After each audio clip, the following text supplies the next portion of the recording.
A gente fala agora sobre um tema a respeito do qual a gente já falou nessa semana aqui no programa e que se confirmou. A campanha de Lula prepara ao menos 2 ações contra o presidente Jair Bolsonaro que podem impedi-lo de se candidatar a cargos políticos novamente, ou seja, torná-lo inelegível. As ações são por abuso de poder político e econômico. O primeiro processo visa analisar as declarações de Bolsonaro que questionavam o sistema eleitoral brasileiro e a eficácia das urnas eletrônicas. Nessa ação, o PT quer incluir a responsabilização pelas manifestações que bloquearam rodovias brasileiras na primeira semana após o segundo turno. A segunda ação tem como foco os atos de Bolsonaro em questões econômicas, como os benefícios liberados pelo governo durante a campanha eleitoral. Um deles é a concessão de crédito consignado para beneficiários do Auxílio Brasil. As ações se somarão a mais outras 4 que a equipe de Lula já abriu para a inelegibilidade do atual presidente. São elas a que acusa disseminação de desinformação em redes de apoiadores de Bolsonaro sobre o uso da máquina pública para atos de 7 de setembro, nos atos de 7 de setembro para fazer campanha eleitoral, que aponta abuso de poder no discurso da ONU, que questiona disparos em massa de SMS com um banco de dados públicos do Paraná.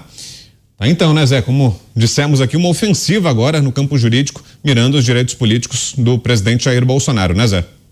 Eu sempre falei aqui sobre estas eleições judicializadas no ponto mais alto e sabia da existência desse terceiro turno. É uma defesa que os aliados de Lula apresentam para se livrar das ações também que Bolsonaro, o grupo do presidente Bolsonaro, vai apresentar contra Lula. Então as ações vão ficar no Supremo Tribunal Federal. Mas nas conversas que eu tive, há sim uma ameaça séria de tornar o presidente inelegível, né? Isso aí não vai caçar mandato porque não é esse o objetivo, né? E foram ações preparadas para o caso de Bolsonaro ter sido vitorioso e jogaria esse terceiro turno, que é o jurídico, nas mãos dos ministros do Tribunal Superior Eleitoral. Mas é real, eu ouvi isso desde o início, de que a tentativa é de deixá-lo inelegível. E para complementar essa situação, eu queria dizer o seguinte, o presidente Bolsonaro vai ocupar uma posição muito importante no PL. Vai ser um importante articulador no PL e vai centralizar aí a oposição. É a maior oposição que nós temos aí na história recente do país. E 2026, Bolsonaro estará de volta, né, para disputar com o Lula, o que é indicado por ele. Esta é a realidade. Mas já estão com medo, Vitor, já estão querendo exatamente evitar que Bolsonaro seja candidato em 2026. Para se ter uma ideia do tamanho do medo, né?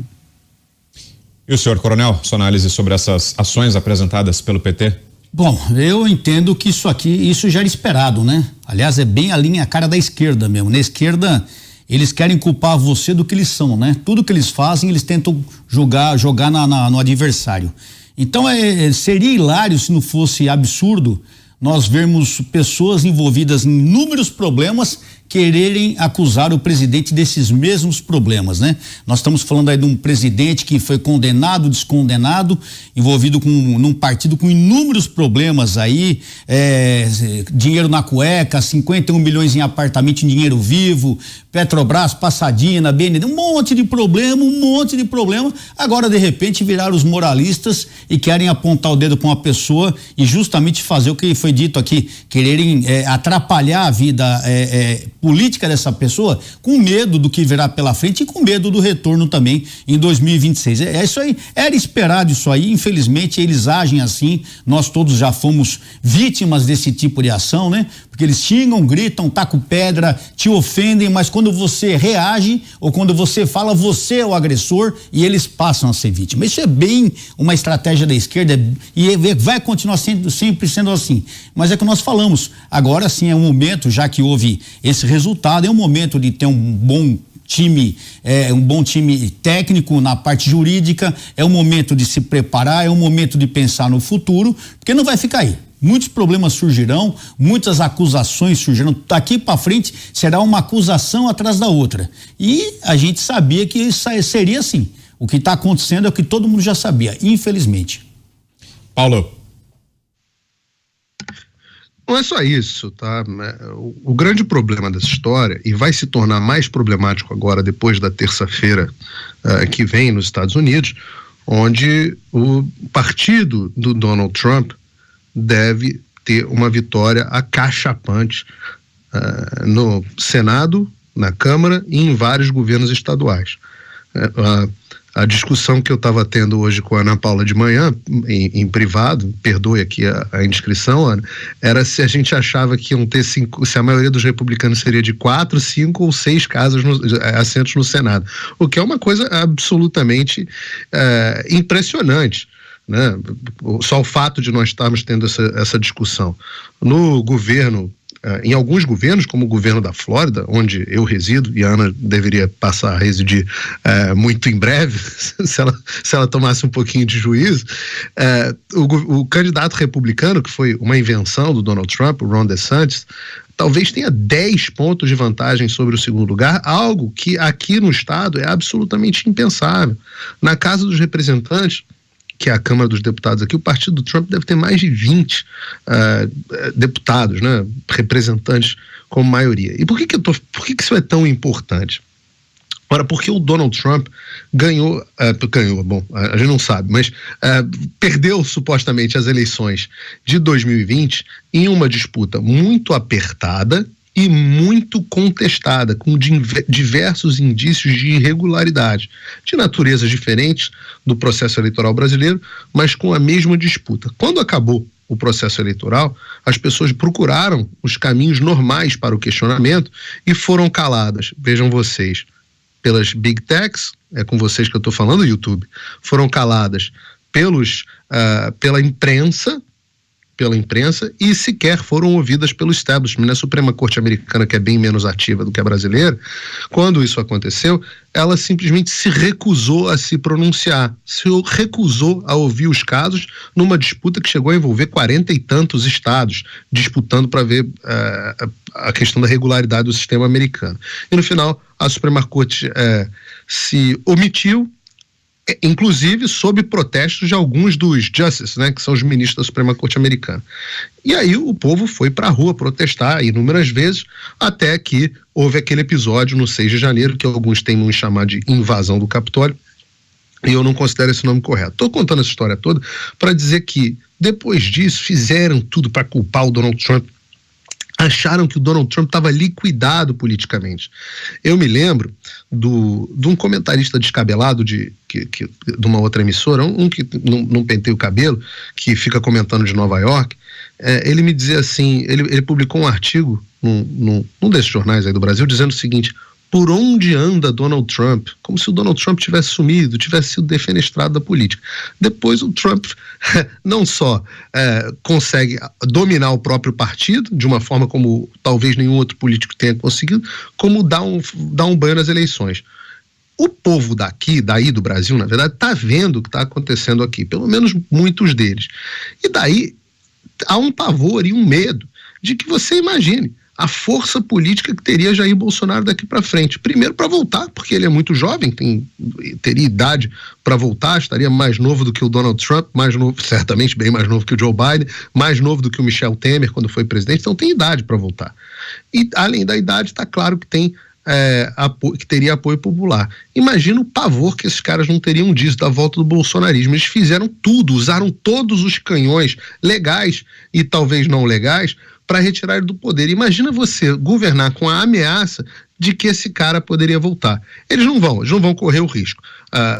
Certamente atuarão por várias linhas. O assassinato de reputação na imprensa vai continuar, os caminhos jurídicos vão continuar no TSE, mas eu aposto em bem mais do que isso. O Brasil não tem as defesas institucionais que os Estados Unidos têm e certamente haverá perseguição criminal, haverá criminalização do presidente, dos seus apoiadores, da sua família e de muitos dos seus eleitores.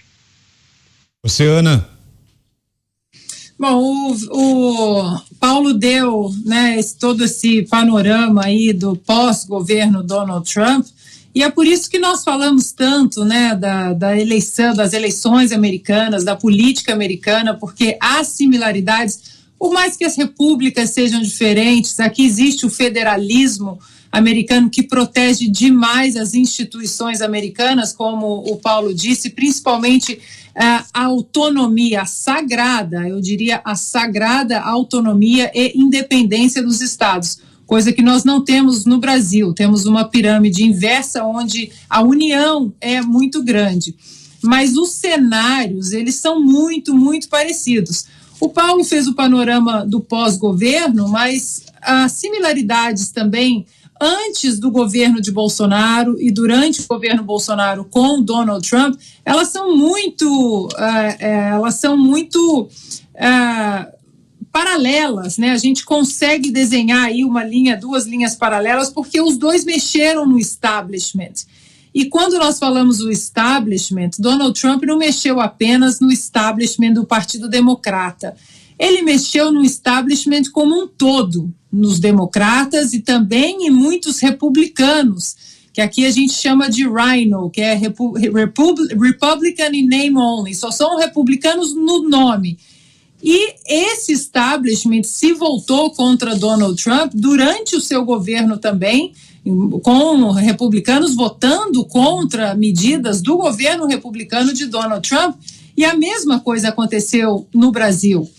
Jair Bolsonaro mexeu com o establishment como um todo. Olha o que estamos vendo agora. PT e PSDB juntinhos, no escurinho do cinema, conversando. O que vamos fazer, Geraldo Alckmin, que agora voltou à cena do crime de mãos dadas com Lula, aquele que ele já considerou o político mais corrupto da história do Brasil e agora está junto. Então, assim, nós vemos que o caminho que os americanos traçam aqui, há muito que ser aprendido com as ações certas, com as ações erradas. Durante os 4 anos de Trump, não sei se, acho que foram 2 ou 3 processos de impeachment, não chegou até a passar na Câmara. Mesma coisa, genocida, fascista, a lista toda, né? Comediantes que apareciam em páginas de revistas, até revistas famosas aqui, com a cabeça, uma réplica da cabeça ensanguentada de Donald Trump, a mesma coisa. Agora, o que eles não contam e que nós também vamos aprender, e a oposição agora, a nova administração do PT vai aprender, é que assim como o trumpismo não foi a lugar algum, mesmo demonizando e desumanizando Trump, o bolsonarismo também não vai a lugar algum, porque se Trump sai do cenário, ele tem DeSantis, que é excelente governador do estado do Paulo, da Flórida, que é provavelmente o próximo grande nome do Partido Republicano. Jair Bolsonaro tem Tarcísio, agora, que vai ter experiência, né, no executivo como governador de São Paulo. Então, por mais que eles tentem sufocar esses movimentos orgânicos, naturais, de uma população que mexe com as engrenagens da economia de seus países, né, a classe média, empreendedores, liberais, professores, militares, gente que trabalha de sol a sol, o agro, aqui também o agro é muito importante. Quando você dá liberdade intelectual para essas pessoas e elas entendem que as políticas que realmente mudam as vidas delas, não políticos, eles podem sufocar o político cabeça que quiser, que o movimento ele vai continuar seguindo mesmo sem eles.